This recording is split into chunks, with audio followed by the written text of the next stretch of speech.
One of the, I suppose, other things that came up were letters between you and Angel. This has been described as a very long affair.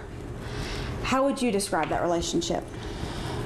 Well, Angel, again, was not only a dear friend, but she was somebody I loved very much. And the people who are out there now that are some who has said that it was a volatile relationship, it's the furthest thing from the truth.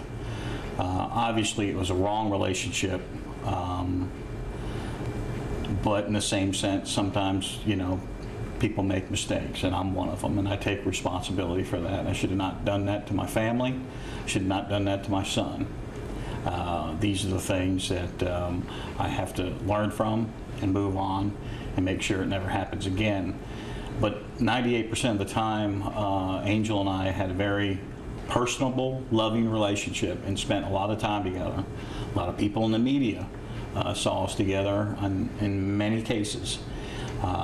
Certainly, as was pointed out in the testimony of her sister and others, that Angel did not want people to know about our relationship. And we continued to make sure that we protected each other, and it was nobody's business. You know, I worked hard as a politician.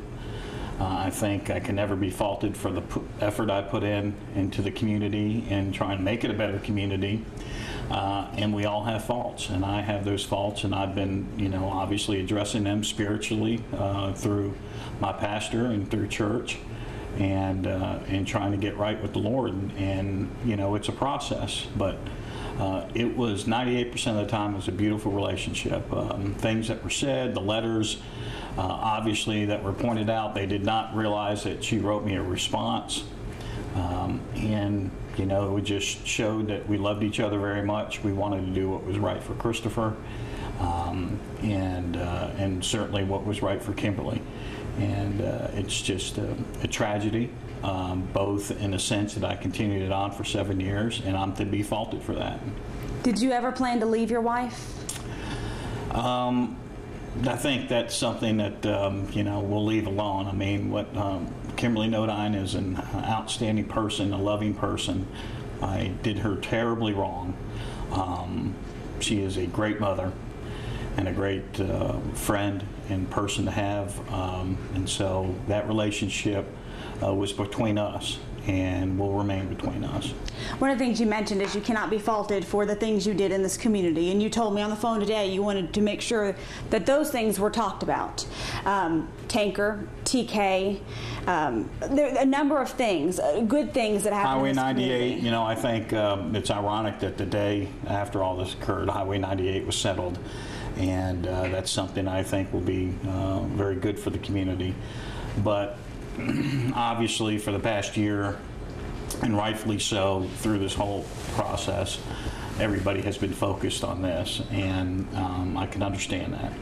But I know that for 30 years, I've put my heart and soul into this country through my service in the military and through Homeland Security, and also making sure that Mobile's a better place. And I harbor, and I should say the Gulf Coast. And again, another reason, Sunday, that's why we will appeal the ethics charge, predicated on the reason I was down here was to check on boom. If you remember at that time, Mobile was getting an unfair amount of boom that was being stockpiled at the Orange Beach facility over here. And some of the individuals in our community wanted to make sure that we went and saw how much boom they were getting. And so, you know, the work, it doesn't matter now. It really doesn't matter how much work. I will be always remembered for this incident. And I'm never going to change anybody's mind. I do want to prove my innocence. I do want people to realize that, you know, the judicial process is painful, and certainly here in Baldwin County. I do not believe it's a fair process. When I came out of jail the second time, the stalking charges that were brought were ridiculous because they wanted to, you know, how can you stalk somebody when you're at the beach with them all day? And again, you'll see in the motions tomorrow that are going to be filed with the telephone. We want to know what's on that telephone, but we do not want the evidence destroyed because we know it will further vindicate what I said to the investigators tonight. Talk about that voicemail message. We understand that there is one voicemail message in particular on this BlackBerry that investigators, that prosecutors, and that your attorney has said he wants. What did you say in that voicemail message? B, I forgot my wallet. I'll be right back. That's it? That's it. B? Yes. Why did you call her B? We had BBB was our nicknames for each other. What does that mean? Baby, baby, baby. B. B.